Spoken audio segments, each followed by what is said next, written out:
Bienvenue dans cette capsule vidéo dans laquelle tu vas approfondir tes connaissances sur les figures de style. Première partie. Tu trouveras le lien de téléchargement de cette carte mentale dans la description de la vidéo. Avant de découvrir les différentes figures d'analogie et d'opposition, voyons ce qu'est une figure de style. La figure de style est un procédé d'expression, orale ou écrite, qui sert à dire les choses différemment, en rendant les propos plus forts, plus expressifs. Par exemple, au lieu de dire « l'eau est bleue », on peut renforcer les propos en utilisant une figure de style. Par exemple, « l'eau est bleue comme le ciel ». Ce procédé est très utilisé en littérature. Étudions à présent les différentes figures de style d'analogie. Les figures d'analogie sont utilisées pour exprimer les ressemblances entre deux éléments. La plus fréquemment utilisée est la comparaison. Elle met en relation deux éléments, le comparant et le comparé, grâce à un outil de comparaison. Cet outil peut être une conjonction, par exemple comme, un adjectif, par exemple pareil à, ou encore un verbe, comme se ressembler. Prenons un exemple.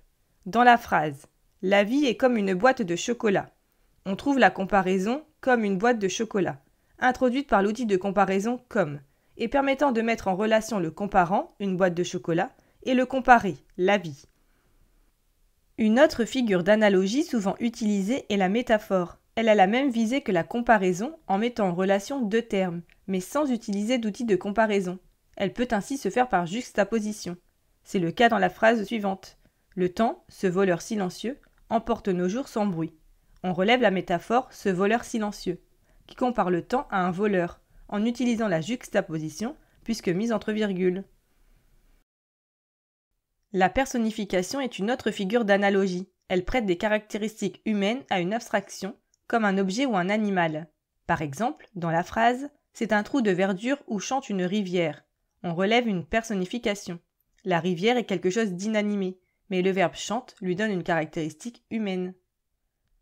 Il y a aussi la périphrase. Celle-ci remplace un mot par un groupe de mots ou une expression. Ainsi, au lieu de dire « le lion surgit », on peut dire « le roi des animaux surgit ». L'allitération fait aussi partie des figures de style d'analogie. Il s'agit de la répétition d'un même son consonne, comme dans la phrase « Pour qui sont ces serpents qui sifflent sur nos têtes ?» où l'on relève une répétition du son S. Enfin, il existe une figure similaire à l'allitération, mais avec les sons voyelles. Il s'agit de l'assonance. Ainsi, dans la phrase « Je fais souvent ce rêve étrange et pénétrant », on repère la répétition du son « et » ou « est » et du son « en ». Pour finir, voyons les différentes figures d'opposition. Les figures d'opposition regroupent des idées contraires. Cela permet de créer un effet de surprise, de retenir l'attention. Parmi elles, on trouve l'antithèse, qui rapproche deux éléments incompatibles pour créer un contraste. Par exemple, dans la phrase « Je vis, je meurs, je me brûle et me noie », on a deux antithèses, formées d'un côté par le couple de verbes opposés « vis » et « meurt » et de l'autre par les verbes opposés « me brûle » et « me noie ».